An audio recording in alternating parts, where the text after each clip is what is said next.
حیا پتر جلدی سے باہر آ جا، دیر ہو رہی ہے۔ حیا کمرے میں تیار ہو رہی تھی اور مسلسل ابا کی آوازیں آ رہی تھیں کہ جلدی کرو کہیں دیر نہ ہو جائے۔ پتر آ جا، آج تو نے وڈے اسکول جانا ہے۔ ابا کی اس بات پر حیا مسکرا کر اپنا نقاب درست کرتی ہوئی کمرے سے باہر آئی اور بولی، ابا وڈا اسکول نہیں، یونیورسٹی کہتے ہیں اسے۔ حیا آج بہت خوش تھی۔ آج اس کا بہت بڑا خواب پورا ہونے جا رہا تھا۔ ابا نے پورے خاندان سے ٹکر لے کر اور سب کی مخالفت مول لے کر حیا کو یونیورسٹی میں داخلہ دلوا دیا تھا، اور آج حیا کا یونیورسٹی میں پہلا دن تھا۔ وہ تیار ہو کر عبایا پہن کر اور اچھی طرح سے نقاب کر کے ابا کے پاس آئی تو رفیق صاحب نے حیا کے سر پر اپنا ہاتھ رکھا اور بولا، پتر تو میری بڑی لاڈلی بیٹی ہے، تو نے آج تک جو بھی فرمائش کی ہے میں نے وہ پوری کی ہے۔ تجھے پڑھنے کا شوق ہے، میں وہ تیرا شوق پورا کر رہا ہوں، لیکن میں تجھ سے صرف ایک بات چاہتا ہوں۔ ایک غریب بندے کے پاس اس کی عزت ہی اس کا سب کچھ ہوتی ہے۔ آج تم اس جگہ پڑھنے جا رہی ہو جہاں لڑکے اور لڑکیاں اکٹھے ہی پڑھتے ہیں۔ تیری پھپھی نے مجھے بہت روکا ہے کہ حیا کو آگے مت پڑھنے دے، اس کا بیاہ کر دے، یہ شادی کے لائق ہو گئی ہے۔ لیکن میں تجھ سے بہت پیار کرتا ہوں، تیری ہر خواہش پوری کرنا چاہتا ہوں، بس تو میرا مان کبھی مت توڑنا۔ پڑھائی کرنے جا رہی ہو تو پڑھنا، اور بس مجھے کبھی بھی کسی کے سامنے شرمندہ مت ہونے دینا۔ ابا کی اس بات پر حیا جیسے تڑپ اٹھی۔ وہ جلدی سے ابا کے گلے لگ گئی اور بولی، ابا کیا آپ کیسی باتیں کر رہے ہیں؟ کیا میں نے کبھی آج تک آپ کی نافرمانی کی یا آپ کو پریشان کیا؟ میں آپ کو مر کر بھی کسی کے سامنے شرمندہ نہیں ہونے دوں گی۔ آپ تو جانتے ہیں کہ مجھے پڑھنے کا کتنا شوق ہے، اور یونیورسٹی جانا تو میرا خواب تھا۔ آپ نے میرے خواب کو پورا کرنے میں میری اس قدر مدد کی ہے، میری ہر بات مانی ہے۔ میں آپ کی عزت کی حفاظت کروں گی، کبھی بھی آپ کو کسی کے سامنے شرمندہ نہیں ہونے دوں گی۔ تو رفیق صاحب نے حیا کو ساتھ لیا اور شہر کی سب سے بڑی یونیورسٹی کے سامنے اسے اپنی موٹر سائیکل سے اتارا۔ ایک بار پھر اسے اپنا خیال رکھنے کی تلقین کر کے اور چھٹی کے وقت اسے فون کر کے بلانے کا بول کر وہ واپس چلے گئے۔ حیا نے بسم اللہ پڑھی اور یونیورسٹی میں قدم رکھا۔ ہر طرف بھانت بھانت کی لڑکیاں اور لڑکے بے فکری سے گھوم رہے تھے۔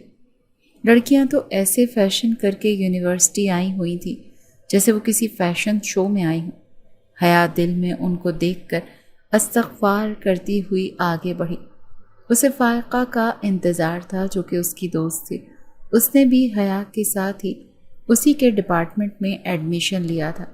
وہ ایک جگہ بیٹھ کر فائقہ کو کال ملانے لگی تو فائقہ نے 10 منٹ کے اندر آنے کا بولا تو وہ وہیں بیٹھی رہی۔ اسے معلوم نہیں تھا کہ دور کھڑے ہوئے ایک لڑکے اور لڑکی کے ٹولے کی نظر ان پر جمی ہوئی ہے۔ سب لڑکے اور لڑکیاں اس بار شہیر شاہ کو بول رہی تھی کہ شہیر اب تمہاری باری ہے، اس نیو ایڈمیشن کی ریگنگ تم کرو گے۔ شہیر بولا، یار اگر چیلنج دینا ہی ہے تو کسی اچھی سی لڑکی کا دو نا، یہ کیا ملوانی کا دے رہے ہو جس کی آنکھوں کے سوا کچھ نظر ہی نہیں آ رہا۔ لیکن چلو خیر، یہ تو میرے بائیں ہاتھ کا کھیل ہے، بتاؤ کیا کرنا ہے۔ تب ایک شوق سی لڑکی شوخی سے بولی، شہیر تمہیں اس ملوانی لڑکی کو پرپوز کرنا ہے۔ تب شہیر بولا، تم پاگل ہو گئی ہو، میں اسے کیوں پرپوز کروں؟ مذاق میں بھی یہ مجھے گوارا نہیں ہے۔ تب سب لڑکے اور لڑکیاں شور مچانے لگے کہ ہاں ہاں تمہیں یہی کرنا ہوگا۔ تب شہیر نے بولا، چلو ٹھیک ہے، مجھے تو بس 5 منٹ لگیں گے۔ بلا شبہ شہیر مردانہ وجاہت کا شاہکار تھا۔ وہ بہت خوبصورت تھا اور اسے اس بات کا علم بھی تھا، اسی لیے وہ اپنی خوبصورتی کا ناجائز فائدہ اٹھاتے ہوئے ہر لڑکی کو ڈیٹ کرتا۔ اس کی بہت سی گرل فرینڈز تھیں اور ایک بگڑا ہوا رئیس زادہ تھا۔ بے شک پڑھنے میں وہ ٹاپرز میں آتا تھا، لیکن دوسری سرگرمیوں میں بھی ٹاپ پر تھا۔ کچھ لڑکیاں تو اس پر خود ہی مرتی تھیں، لیکن کچھ کو وہ خود اپنی جھوٹی محبت کے جال میں پھنساتا اور ان کو استعمال کرتا اور چھوڑ دیتا۔ یہ اس کا پسندیدہ مشغلہ تھا۔ مار کٹائی اور کلاس بنک کر کے یونیورسٹی سے باہر نکل جانا اور استادوں کو تنگ کرنا، وہ ہر کام کرتا تھا۔ اب یونیورسٹی کے فائنل ایئر میں تھا۔ آج یونیورسٹی میں نیو ایڈمیشنز ہو رہے تھے اور وہ پچھلے 3 سالوں سے ہر نیو ایڈمیشنز کی ریگنگ کرتا ہوا آ رہا تھا۔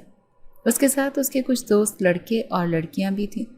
اب اسے حیا کی ریگنگ کرنے کا بولا گیا تو اسے خود پر بہت ناز تھا کہ یہ تو اس کے بائیں ہاتھ کا کام ہے۔ اب وہ حیا کی جانب بڑھ رہا تھا۔ وہ جیسے ہی حیا کے پاس آیا تو آتے ہی بہت پہلے معصوم صورت بنا کر اسے سلام کیا۔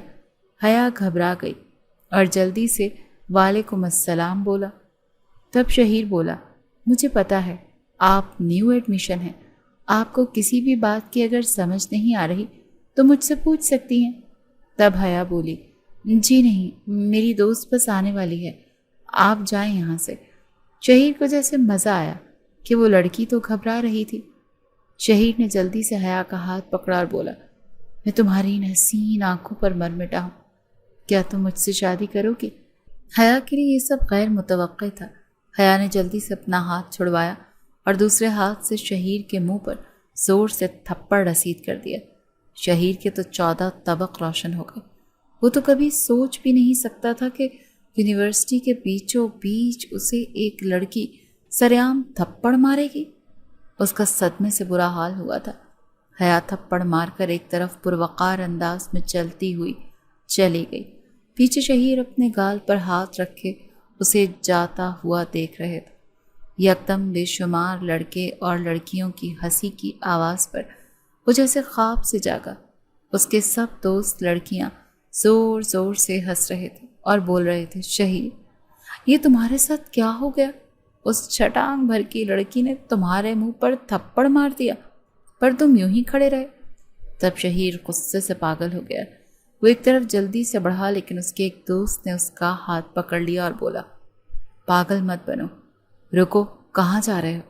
شہیر اس سے اپنا ہاتھ چھڑواتے ہوئے بولا، چھوڑو مجھے، جانے دو، میں اس لڑکی کو آج زندہ نہیں چھوڑوں گا، اس کی ساری اکڑ نکال کر رہوں گا۔ تب فراز بولا، تم فکر مت کرو، یقین کرو میں تمہارے ساتھ ہوں۔ اس نے پوری یونیورسٹی کے سامنے میرے دوست کو تھپڑ مار کر اچھا نہیں کیا، اس کا بدلہ ہم اس سے ضرور لیں گے۔ تم ابھی فی الحال میرے ساتھ کیفے چلو۔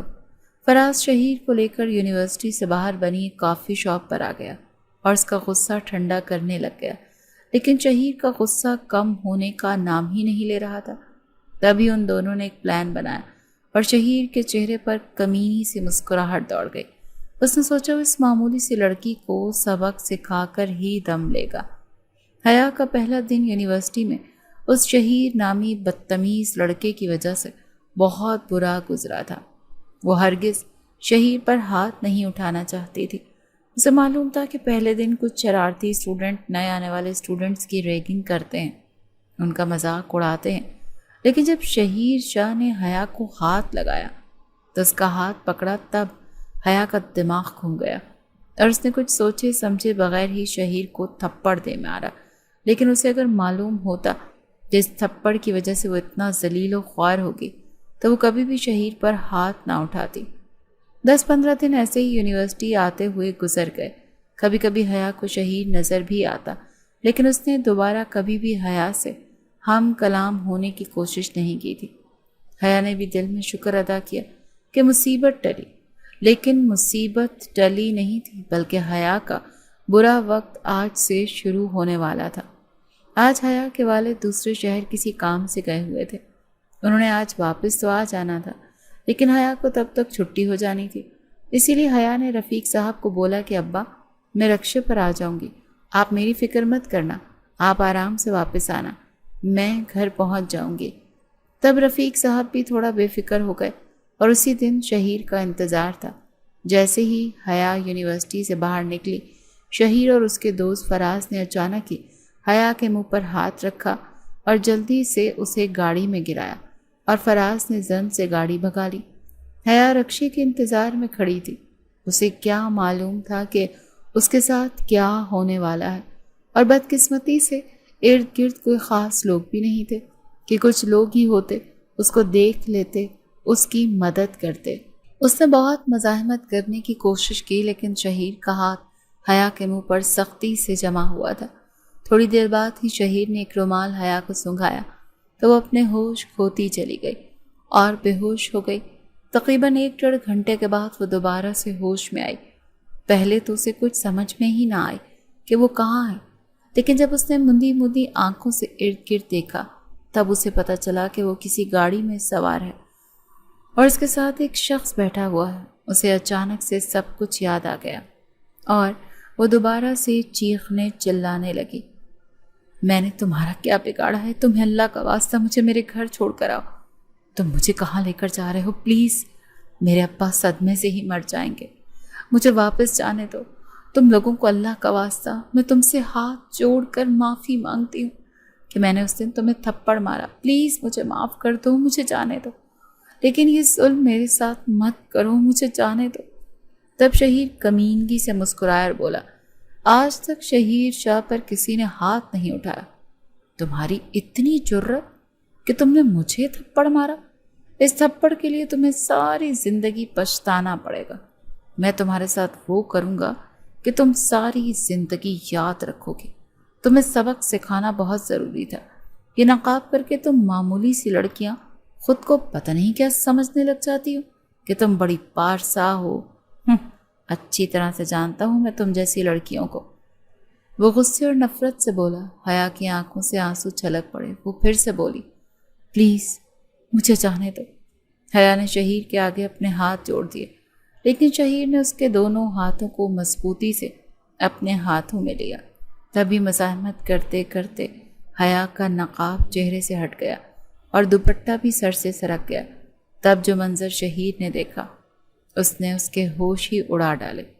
وہ تو کبھی سوچ بھی نہیں سکتا تھا کہ وہ اپنی زندگی میں کبھی اس قدر حسین لڑکی کو دیکھے گا، وہ اس قدر خوبصورت ہوگی۔ شہیر نے یہ کبھی خواب میں بھی نہیں سوچا تھا۔ وہ غریب گھرانے کی معمولی سی لڑکی اس قدر حسین ہوگی کہ شہیر شاہ اسے دیکھ کر دیکھتا ہی رہ گیا۔ اس کے حسن نے شہیر کو کہیں کا نہ چھوڑا۔ وہ اس کی اکڑ توڑنے کے لیے اس کو سبق سکھانا چاہتا تھا۔ اسے لے کر وہ ایک دوست کے دور دراز علاقے میں ایک فارم ہاؤس میں لے جا رہا تھا، لیکن اب وہ حیا کو دیکھ کر دیکھتا ہی رہ گیا۔ حیا کو معلوم نہیں تھا کہ شہیر شاہ اسے اس قدر غور سے کیوں دیکھ رہا ہے۔ حیا نے ایک زوردار ہاتھ شہیر کے سینے پر دے مارا۔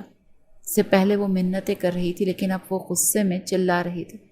اچانک شہیر ہوش میں آیا اور آہستہ آواز میں بولا، فراز، گاڑی واپس موڑ لو۔ فراز کو سنائی نہ دیا۔ دوبارہ سے شہیر اونچی آواز میں بولا، فراز تمہیں سمجھ نہیں آ رہی؟ میں نے تم سے کیا کہا ہے؟ کہہ رہا ہوں کہ گاڑی واپس موڑو۔ تب فراز بولا، تم پاگل ہو گئے ہو؟ ہم بس تھوڑی ہی دیر میں فارم ہاؤس پہنچنے والے ہیں، اب کیوں واپس گاڑی موڑنی ہے؟ تب شہیر غصے سے بولا، میں جو تمہیں کہہ رہا ہوں وہ کرو، جلدی سے گاڑی واپس موڑ لو۔ ان دونوں کی یہ بحث حیا نے حیرانی سے سنی اور حیران نظروں سے شہیر کی طرف دیکھنے لگی۔ تب شہیر بولا، تم فکر مت کرو، ہم تمہیں تمہارے گھر چھوڑ دیتے ہیں۔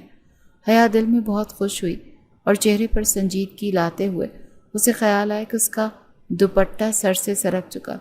وہ جلدی سے اپنا نقاب درست کرنے لگی۔ اس کی ادا شہیر کے دل کو لگ گئی۔ ان کو تقریباً 2 گھنٹے ہو گئے تھے سفر کرتے ہوئے۔ واپسی کا سفر بہت خاموشی سے گزرا۔ حیا سے اس کے گھر کی گلی پوچھی، تب حیا بولی، مجھے یہیں اتار دو، ساتھ والی گلی میں میرا گھر ہے، یہاں سے میں چلی جاؤں گی۔ حیا کو گاڑی سے اتار کر شہیر گاڑی میں آ بیٹھا۔ تب فراز غصے سے بولا، اگر اس کے ساتھ کچھ کرنا ہی نہیں تھا تو کیوں مجھے خوار کیا؟ وہ تھپڑ بھول گئے ہو؟ اس نے تمہیں مارا تھا۔ پہلے تو کبھی ایسا نہیں ہوا کہ شہیر شاہ اپنا فیصلہ بدلے، کیوں اسے واپس لے کر آئے ہو؟ تب شہیر بولا، ہاں میں بھول گیا ہوں، تم سب لوگوں کا مجھ پر ہنسنا، میں سب کچھ بھول گیا ہوں۔ یاد ہے تو مجھے صرف حیا اور اس کی پاکیزگی بھرا حسن۔ فراز، میری بات سنو، مجھے حیا سے شادی کرنی ہے۔ شہیر کی اس اچانک بات پر فراز بے تحاشا حیران ہوا، لیکن وہ کچھ نہ بولا۔ اسے معلوم تھا کہ شہیر شاہ جس کام کا ارادہ کر رہا ہے وہ کر کے ہی چھوڑتا ہے۔ شہیر نے دل میں سوچا کہ وہ کل ہی حیا کے گھر جائے گا۔ دوسری طرف حیا پر تو جیسے قیامت ہی ٹوٹ پڑی تھی۔ حیا کی بڑی پھپھو رفیق صاحب کے ساتھ ان کے گھر ہی رہتی تھی۔ اس کی 2 بیٹیاں اور ایک بیٹا تھا، لیکن چند سال پہلے اس کے شوہر کا انتقال ہو گیا تھا۔ رفیق صاحب اپنی بہن کو اپنے گھر لے آئے۔ حیا کی والدہ کے مرنے کے بعد رفیق صاحب نے دوسرا بیاہ نہ کیا، حیا کا مکمل خیال رکھا، اور اب ان کو کچھ تسلی ہوئی کہ ان کی بہن ان کے گھر آ جائے گی تو اس کی بیٹی بھی محفوظ ہو جائے گی۔ کام کے سلسلے میں رفیق صاحب کو اکثر دوسرے شہروں میں جانا پڑتا تھا، لیکن رفیق صاحب نے تو اپنی بہن پر ترس کھایا اور اس پر احسان کیا، اسے ہر چیز فراہم کی۔ بے شک وہ غریب تھے لیکن عزت دار تھے اور اپنی بہن اور اس کے بچوں کی ہر ضرورت پوری کرتے، لیکن ان کی بہن کا رویہ حیا کے ساتھ بالکل بھی اچھا نہیں تھا۔ انہوں نے حیا کے یونیورسٹی جانے پر بھی واہ ویلا مچایا تھا کہ مت بھیجو لڑکی کو اس جگہ پڑھنے، ہمارے خاندان میں لڑکیاں ایسے لڑکوں کے ساتھ نہیں پڑھتی، یہ ضرور کچھ چاند چڑھا کر واپس آئے گی۔ لیکن رفیق صاحب نے اپنی بہن کی ایک نہ سنی اور اپنی بیٹی کی خواہش پوری کی، اسے یونیورسٹی میں داخلہ دلوایا، لیکن آج جو کچھ ہوا اس نے رفیق صاحب کو توڑ کر ہی رکھ دیا تھا۔ جب وہ شام کو گھر آئے تب تک حیا واپس نہیں آئی تھی۔ رفیق صاحب کی بہن نے سینہ پیٹنا شروع کر دیا اور اپنے بھائی سے بولی، ہم لٹ گئے، برباد ہو گئے، حیا نے آپ کی عزت خاک میں ملا دی، اس نے ضرور کوئی چاند چڑھا دیا ہوگا، آپ میری بات یاد رکھیں، اسی لیے وہ ابھی تک گھر واپس نہیں آئی، وہ ضرور کسی کے ساتھ بھاگ گئی ہوگی۔ رفیق صاحب بہت پریشان ہوئے، لیکن وہ تھکے ہارے لوٹے اور آگے آ کر مصیبت سے ان کو سامنا کرنا پڑا۔ وہ چپ کر کے چارپائی پر بیٹھ گئے۔ تھوڑی دیر بعد ہی دروازے پر دستک ہوئی، آگے بڑھ کر دروازہ کھولا تو حیا روتے ہوئے نڈھال سی گھر میں داخل ہوئی۔ پیچھے ہی رقیہ پھپھو کا بیٹا بابر بھی گھر میں داخل ہوا اور بولا، حیا آپ ہی کسی بڑی سی گاڑی میں 2 لڑکوں کے ساتھ آئی ہیں۔ رات ہونے والی تھی لیکن حیا پر تو قیامت ٹوٹ پڑی۔ اس نے کوئی گناہ نہیں کیا تھا، لیکن پھر بھی وہ گنہگار ٹھہرائی گئی۔ وہ خود ابھی تک صدمے کی حالت میں تھی، روتے ہوئے اپنے باپ کے قدموں میں جا بیٹھی اور بولی، بابا میں نے کچھ نہیں کیا۔ لیکن رفیق صاحب اٹھے اور اپنے کمرے میں جا کر بند ہو گئے۔ تب رقیہ پھپھو نے اسے دونوں ہاتھوں سے پیٹا اور بکتی جھکتی اپنے بچوں کو لے کر کمرے میں چلی گئی۔ حیا صحن میں اکیلی بیٹھی کی بیٹھی رہ گئی۔ صحن میں بڑی چارپائی پر وہ نڈھال سی گر گئی۔ ابھی رات ہو گئی تھی تو رقیہ نے دل میں سوچا کہ یہی وہ ٹائم ہے جب وہ بھائی صاحب کی جائیداد پر قبضہ کر سکتی تھی۔ بے شک وہ مڈل کلاس لوگ تھے، لیکن رفیق صاحب کی 2 دکانیں شہر کے بیچوں بیچ تھیں جن کا ہر مہینے اچھا کرایہ آ جاتا تھا۔ رقیہ بیگم کی نظر ان پر تھی کہ وہ اس کے بچوں کو ملے اور حیا کا پتہ صاف ہو، اسی لیے وہ صبح کے لیے پروگرام ترتیب دینے لگیں اور سکون سے سو گئیں۔ حیا نڈھال سی نیند کی وادیوں میں چلی گئی، لیکن صبح قیامت اس کی منتظر تھی۔ صبح اٹھتے ہی رقیہ بیگم نے پھر سے واہ ویلا مچانا شروع کر دیا۔ رفیق صاحب جو رات سے نڈھال اور افسردہ سے کمرے میں پڑے تھے آہستہ سے باہر آ گئے۔ حیا کو رقیہ نے جھنجھوڑ کر اٹھایا اور بولی، بتا لڑکی کس کے ساتھ منہ کالا کر کے آئی ہے، ہماری عزت کو داغدار کر رہی ہے۔ بھائی صاحب میں نہ کہتی تھی یہ لڑکی ایک دن ضرور کوئی چاند چڑھائے گی، پوچھیں اس سے یہ کس کے ساتھ اتنے گھنٹے گزار کر آئی ہے، اور وہ 2 لڑکے کون تھے جو بابر نے اپنی آنکھوں سے دیکھے جن کے ساتھ یہ میڈم گاڑی میں گھوم رہی تھی۔ پوچھیں اس سے، میری بچیاں بھی چھوٹی ہیں، کل کو وہ بھی اس کے نقش قدم پر ہی چلیں گی، آج کی آج اسے یہاں سے چلتا کریں۔ رشتے والی خالہ کو میں نے بلایا ہے، آج ہی کوئی رشتے والے بلائیں اور جلد سے جلد اس کی شادی کر کے اس کو گھر سے رخصت کر دیں، ویسے بھی اس نے ہمیں کہیں منہ دکھانے کے لائق نہیں چھوڑا۔ رقیہ پھپھو کو ایسی باتوں پر حیا ہوش میں آئی، سیدھا جا کر رفیق صاحب کے پاؤں میں گر گئی اور بولی، ابا میں نے ایسا کچھ نہیں کیا جیسے پھپھو بول رہی ہیں، وہ لوگ مجھے غلطی سے لے کر گئے تھے لیکن پھر ایسے ہی واپس چھوڑ گئے، قسم سے میں نے آپ کی عزت کو داغدار نہیں کیا، آپ کی حیا جیسی کل تھی ویسی ہی آج ہے، بالکل پاک اور صاف۔ میرا یقین کریں ابا، مجھ پر تھوڑا رحم کریں، آپ نے ہمیشہ میری بات مانی ہے، آپ کو معلوم ہے نا کہ آپ کی حیا کبھی جھوٹ نہیں بولتی۔ حیا نے گڑ گڑاتے ہوئے اپنے باپ کے سامنے ہاتھ جوڑ دیے، لیکن ابا کچھ بول ہی نہیں رہے تھے، نہ ہی حیا کی طرف دیکھ رہے تھے، اور یہی بات حیا کو زیادہ پریشان کر رہی تھی۔ وہ اپنی صفائیاں دیتی رہی لیکن ابا خاموشی سے کھڑے رہے، ان کے دل پر بھی تو چھریاں چل رہی تھی۔ انہوں نے آنکھوں دیکھا سچ مان لیا، اب وہ بس اتنا ہی بولے، رقیہ جلد سے جلد کوئی رشتہ ڈھونڈو، میں حیا کے فرض سے سبکدوش ہونا چاہتا ہوں۔ ابا کی یہ بات حیا کو تیر کی طرح لگی، وہ حیران ہو کر باپ کی طرف دیکھنے لگی اور دوبارہ سے روتے ہوئے بولی، ابا آپ میری بات کیوں نہیں سن رہے؟ آپ کی بیٹی ایسی نہیں ہے، پھپھو خدا کے لیے آپ چپ کر جائیں، مجھے ابھی شادی نہیں کرنی، مجھے پڑھنا ہے۔ ابا میں آپ کو بار بار بتا رہی ہوں، ایک غلط فہمی کے بنا پر مجھے وہ لوگ لے کر گئے تھے، لیکن وہ ویسے ہی مجھے واپس چھوڑ گئے جب ان کو احساس ہوا کہ میں وہ لڑکی نہیں ہوں۔ حیا نے جلدی جلدی روتے ہوئے اپنے باپ کو بولا، لیکن وہ حیا کا ہاتھ اپنے بازو پر سے جھٹک کر اندر جانے لگے، لیکن باہر دروازے کی دستہ پر رک گئے۔ حیا بے تحاشا روتے ہوئے زمین پر بیٹھ گئی۔ تبھی دروازہ کھلا تو آگے شہیر شاہ کو کھڑے دیکھ کر ابا حیران رہ گئے اور حیا پریشان۔ تبھی بابر بولا، ماموں یہ تو وہی لڑکا ہے جس کے ساتھ آپ بھی بڑی سی گاڑی میں آئی تھی۔ ابا کا چہرہ سرخ ہو گیا۔ مقابل کو علم نہیں تھا کہ گھر میں اس وقت کیا چل رہا ہے۔ وہ تو یہاں معافی مانگنے کے لیے آیا تھا، لیکن سامنے حیا بے تحاشا روتے ہوئے زمین پر بیٹھی تھی اور ایک عورت اس پر بری طرح سے چیخ رہی تھی۔ دروازہ کھولنے والا انسان ایسے لگ رہا تھا جیسے صدیوں کی مسافت طے کر کے آیا ہو۔ شہیر نے سلام کیا اور اس سے پہلے کہ وہ کچھ بولتا، رفیق صاحب نے شہیر کا گریبان پکڑ لیا اور بولے، تم دونوں نے میری صدیوں کی کمائی ہوئی عزت کو خاک میں ملا دیا۔ تبھی حیا جیسے ہوش میں آئی اور تقریباً دوڑتے ہوئے ابا کے پاس آئی اور شہیر سے بولی، دیکھو تم لوگوں کی وجہ سے میرے ساتھ کیا ہو رہا ہے، تم ابا کو بتاؤ نا کہ میرا کوئی قصور نہیں، میں خود تمہارے ساتھ نہیں گئی تھی۔ شہیر حیا کے اس اچانک جملے پر حیران ہوا، لیکن پھر کچھ سمجھتے ہوئے بولا، جی انکل حیا بالکل ٹھیک کہہ رہی ہے، میں اسی لیے آپ لوگوں سے معافی مانگنے آیا ہوں۔ لیکن رفیق صاحب تو جیسے کچھ سن ہی نہیں رہے تھے۔ وہ صدمے سے چور لہجے میں بولے، تمہیں بھی حیا سے نکاح کرنا ہوگا اور جلد سے جلد اسے یہاں سے لے کر چلے جاؤ، آج اور ابھی۔ شہیر تو حیا پر ویسے ہی فدا ہو چکا تھا، وہ آج اسی لیے آیا تھا۔ رات اس نے بڑی مشکل سے نکالی تھی۔ اس کا حیا کو دیکھے بغیر ایک سیکنڈ بھی گزارا نہیں ہو رہا تھا۔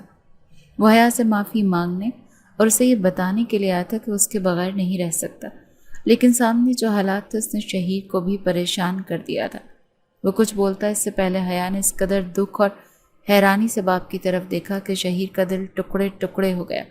حیا چیخ کر بولی، ابا آپ میرے ساتھ ایسا ظلم نہیں کر سکتے، آپ میری بات کیوں نہیں سن رہے؟ میں اس کے ساتھ بھاگ نہیں رہی تھی، میں تو اسے جانتی تک نہیں، پلیز میرے ساتھ ایسا مت کریں۔ لیکن ابا جب بولے تب حیا کو لگا اس کا کوئی لفظ ابا پر اثر نہیں کر رہا۔ وہ یہ بول کر کمرے کی طرف چل پڑے کہ میں ابھی مولوی صاحب کو بلا رہا ہوں، لڑکے تم بھی جس کو بلانا چاہو بلاؤ، آج اور ابھی تمہارا اور حیا کا نکاح ہے اور اسے یہاں سے لے کر جاؤ، اور کوشش کرنا کہ ساری زندگی مجھے تم دونوں کبھی نظر مت آنا۔ حیا کو تو سکتا ہو گیا، اب وہ کچھ نہیں بول رہی تھی۔ شہیر بھی تھوڑا پریشان تھا، اس نے کبھی بھی ایسی سچویشن کو ہینڈل نہیں کیا تھا، لیکن اب رفیق صاحب کے دو ٹوک انداز پر اسے لگا کہ آج اور ابھی حیا کے ساتھ اسے نکاح کرنا ہوگا، اگر نہیں کیا تو وہ کسی اور کے ساتھ حیا کو رخصت کر دیں گے، جو شہیر کے لیے ناقابل برداشت تھا۔ بے شک شہیر کے لیے بھی یہ سب کچھ بہت اچانک اور جلدی تھا، لیکن وہ کیا کر سکتا تھا، حالات ہی ایسے ہو گئے تھے۔ لیکن وہ کسی بھی قیمت پر حیا کو ایسے اکیلا نہیں چھوڑنا چاہتا تھا۔ حیا کے گھر والوں کا رویہ وہ اس کے ساتھ دیکھ ہی چکا تھا، اسی لیے جلدی سے اپنے دوستوں کو بلایا اور نہایت سادگی کے ساتھ ان دونوں کا نکاح ہو گیا۔ حیا کسی بے جان گڑیا کی مانند نکاح نامے پر دستخط کرتی گئی۔ آنسو تھے کہ ایک تواتر سے اس کی آنکھوں سے بہتے چلے جا رہے تھے، رو رو کر اس کی آنکھیں، چہرہ اور ناک بے تحاشا سرخ ہو گئے تھے۔ سفید دوپٹے کے حالے میں وہ اپنی اس روتی ہوئی صورت میں بھی شہیر کو بے تحاشا حسین لگ رہی تھی، لیکن وہ دل ہی دل میں بہت دکھی اور شرمندہ بھی ہو رہا تھا۔ ایسا پہلی بار ہوا تھا کہ اس پر کسی لڑکی کے آنسوؤں کا اثر ہوا ہو۔ اس نے دل میں سوچا کہ وہ اپنی محبت سے حیا کو خوش کر دے گا اور اس سے معافی مانگ لے گا کہ اس کی وجہ سے یوں اچانک حیا کو اس کے ساتھ نکاح کرنا پڑا۔ حیا نے آخری بار اپنے باپ کی طرف نظر اٹھا کر دیکھا کہ شاید ابھی وہ اسے گلے سے لگائیں یا سر پر ہاتھ رکھیں کہ حیا نے اپنے باپ کی خواہش پر سر جھکا دیا اور جیسے انہوں نے بولا اس نے نکاح کر لیا۔ لیکن رفیق صاحب تو جیسے پتھر ہی ہو گئے تھے۔ وہ اٹھے اور شکستہ قدموں سے چلتے ہوئے اپنے کمرے میں جا کر بند ہو گئے۔ جب رقیہ پھپھو بولی، اب تم لوگ یہاں سے جا سکتے ہو، اور حیا دوبارہ کبھی اس گھر میں آنے کی کوشش مت کرنا۔ حیا تو جیسے کچھ سن ہی نہیں رہی تھی، وہ بس ویران نظروں سے اپنے باپ کے کمرے کے بند دروازے کو تک رہی تھی۔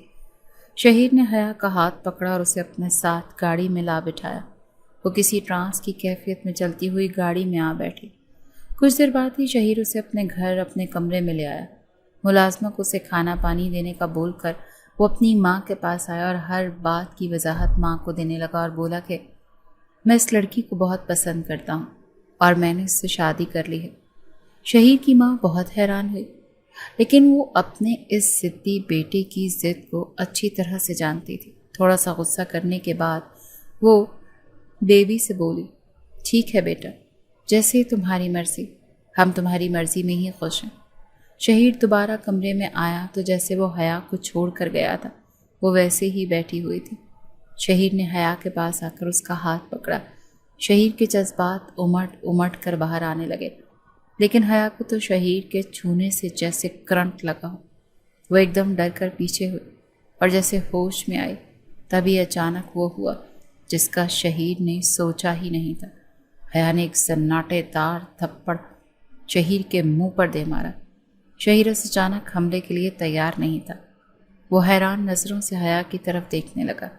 حیا پاگلوں والے انداز میں شہیر کی طرف دیکھتے ہوئے اس کی طرف بڑھی۔ ایک تھپڑ، دو تھپڑ اور پھر تو جیسے اس نے شہیر پر تھپڑوں کی بارش کر دی اور بہت چلاتے ہوئے لگاتار بول رہی تھی، اب تم خوش ہو گئے نا؟ تم نے میری زندگی برباد کر دی۔ ایک تھپڑ کا بدلہ تم نے مجھ سے اس طرح لیا۔ یہ لو، اب میں نے تمہیں اتنے تھپڑ مار دیے، مجھے بس جان سے مار دو۔ تم نے میرے ساتھ اچھا نہیں کیا، میں ساری زندگی تمہیں معاف نہیں کروں گی۔ وہ ہذیانی انداز میں کہتے ہوئے زور زور سے چلا رہی تھی اور رو رہی تھی۔ شہیر اسے سنبھالنے کی کوشش کر رہا تھا، لیکن یکدم ہی وہ اپنے ہوش کھوتی چلی گئی اور زمین پر بے ہوش ہو کر گر پڑی۔ شہیر اسٹڈی روم میں بیٹھا سگریٹ پر سگریٹ پھونک رہا تھا۔ اس کے سامنے اپنی زندگی کی ساری فلم ایک تواتر کے ساتھ چل رہی تھی کہ کیسے وہ ہر لڑکی کو یوز کرتا اور چھوڑ دیتا۔ کتنی ہی لڑکیوں کے دل اس نے توڑے۔ کچھ لڑکیاں تو خود اس کی جانب بڑھتی تھی، لیکن جو ذرا سا بھی شہیر کو اگنور کرتی وہ اسے اپنے جال میں پھنسا کر ہی دم لیتا، اور پھر جب دل بھر جاتا اس کو چھوڑ دیتا۔ اسے اپنے سارے گناہ ایک ایک کر کے یاد آ رہے تھے، اور اب اسے لگ رہا تھا کہ حیا سے اسے صرف ایک نظر دیکھنے پر ہی بے تحاشا محبت ہو گئی، لیکن حیا کا رویہ اسے پل پل جیتے جی مار رہا تھا۔ وہ بہت اذیت میں تھا۔ اسے سمجھ نہیں آ رہا تھا کہ حیا کو کیسے دلاسا دے اور کیسے تسلی دے، اسے خوش کیسے کر سکے۔ جو ہوا سو ہوا، اس کی زندگی میں ایسے ہی اس کا شامل ہونا لکھا تھا، لیکن حیا اسے دیکھتے ہی زور زور سے چلانے لگتی۔ وہ پاگلوں جیسی حرکتیں کرنے لگ گئی تھی، بس ہر وقت اپنے باپ کو یاد کرتی رہتی۔ 2 مہینے تو ایسے ہی گزر گئے۔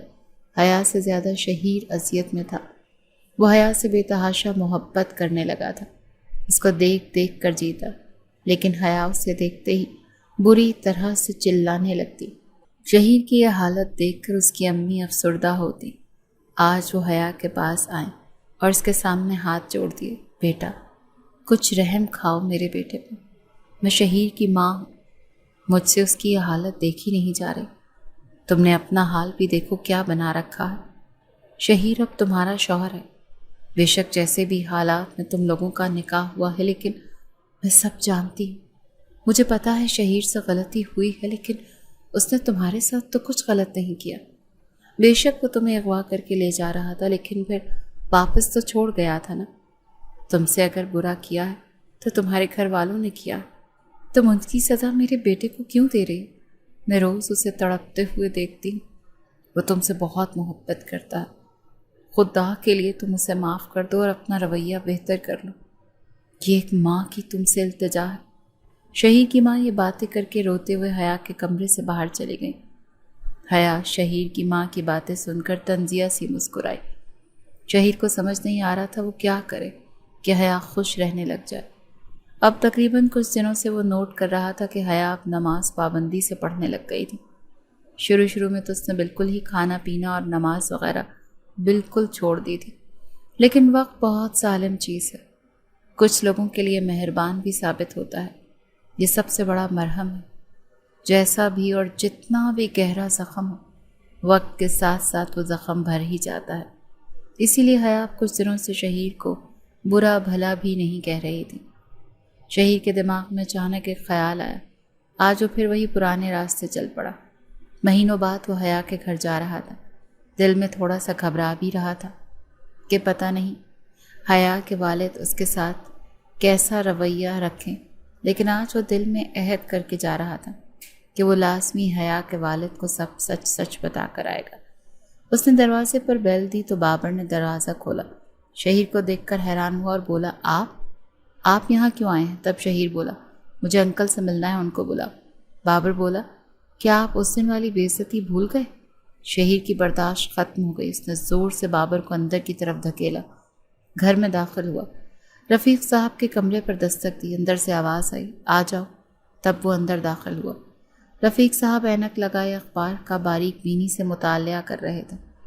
شہیر کے سلام کرنے پر انہوں نے نظریں اٹھا کر دیکھا تو اخبار ان کے ہاتھ سے چھوٹ گئی۔ شہیر آگے بڑھا اور اخبار اٹھا کر دوبارہ سے تہہ لگا کر سائڈ ٹیبل پر رکھ دیا۔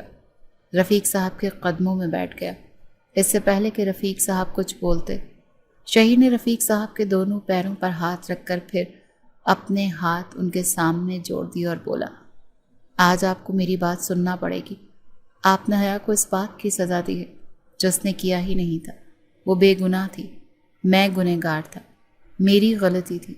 پھر شہیر نے شروع سے لے کر یونیورسٹی کے پہلے دن والی ہر بات اور پھر بعد میں اپنے دوستوں کے ورغلانے پر حیا کو اغوا کرنے کے پلان کے بارے میں سب بتا دیا، اور پھر یہ بھی بتا دیا کہ حیا کی معصومیت اور حسن پر میں اپنا دل ہار بیٹھا تھا اور میں تو معافی مانگنے کے لیے آیا تھا، لیکن آپ لوگوں نے زبردستی حیا کا نکاح مجھ سے کروا دیا۔ اس دن سے لے کر آج تک حیا بہت تکلیف میں ہے۔ ایک دن بھی وہ سکون سے نہیں رہی۔ وہ ہر وقت آپ کو یاد کرتی ہے، وہ مر جائے گی۔ خدا کے لیے اسے معاف کر دیں اور میرے ساتھ چلیں، وہ آپ کو دیکھ کر بہت خوش ہو جائے گی۔ شہیر صاحب کو بھی کچھ عرصہ گزرنے کے بعد خیال آنے لگ گیا تھا کہ وقتی طور پر ان کو بہت غصہ آیا تھا، لیکن ان کی بیٹی بالکل بھی ایسی نہیں تھی۔ وہ تھوڑا پچھتائے بھی تھے کہ ان کو حیا کی بات سن لینی چاہیے تھی، لیکن جلد بازی میں اور غصے میں انہوں نے اسے گھر سے نکال باہر کیا۔ اب شہیر کے آنے پر اور اس کی باتیں سننے پر رفیق صاحب کی آنکھیں آنسوؤں سے بھر گئیں۔ وہ صرف اتنا بولے، چلو مجھے میری بیٹی کے پاس لے چلو۔ شہیر کی خوشی کی انتہا نہ رہی۔ وہ بھی جلدی سے اٹھا اور ایک ہاتھ سے سہارا دے کر رفیق صاحب کو اپنی گاڑی میں لے آیا اور اپنے گھر کی طرف روانہ ہو گیا۔ حیا بھی نماز پڑھ کر فارغ ہوئی تھی۔ وہ دعا میں اللہ تعالیٰ سے خوب معافی مانگ رہی تھی اور اپنے ابا سے ملنے کی دعا کر رہی تھی۔ اسے نہیں معلوم تھا کہ اس کی یہ دعا اتنی جلدی پوری ہو جائے گی۔ دروازے پر دستک ہوئی، تب وہ بولی، آ جاؤ، اور اندر داخل ہونے والی ہستی کو دیکھ کر جہاں کھڑی تھی وہیں کھڑی کی کھڑی رہ گئی۔ رفیق صاحب کی آنکھوں سے ایک تواتر سے آنسو بہہ رہے تھے۔ وہ بولے، حیا پتر، اور حیا کو تو جیسے جان میں جان آ گئی۔ وہ تقریباً دوڑتے ہوئے آ کر رفیق صاحب کے گلے لگ گئی اور تڑپ تڑپ کر رونے لگی۔ حیا کی حالت دیکھ کر شہیر خود پر قابو نہ رکھ پایا اور بے ساختہ رونے لگ گیا۔ حیا کا شوہر اور اس کا باپ اس کے پاس تھے اور اسے تسلی دے رہے تھے اور چپ کروا رہے تھے، لیکن حیا بار بار اپنے ابا کے ہاتھ چوم رہی تھی اور بول رہی تھی، ابا آپ کہاں تھے؟ آپ نے مجھے کیوں اکیلا چھوڑ دیا؟ آپ کو پتہ ہے نا میں نے آپ کو کتنا یاد کیا۔ کوئی ایک دن بھی ایسا نہیں گزرا کہ میں آپ کی یاد سے غافل رہی ہوں۔ آپ تو جانتے ہیں نا میں آپ سے کتنا پیار کرتی ہوں۔ آپ نے کیوں میرے ساتھ ایسا کیا؟ رفیق صاحب بولے، بیٹا مجھ سے غلطی ہو گئی تھی۔ غصہ انسان کی عقل کو کھا جاتا ہے، اور پھر اس دن حالات بھی کچھ ایسے ہو گئے تھے کہ مجھے کچھ سمجھ میں نہیں آیا۔ بیٹا میں تم سے معافی مانگتا ہوں۔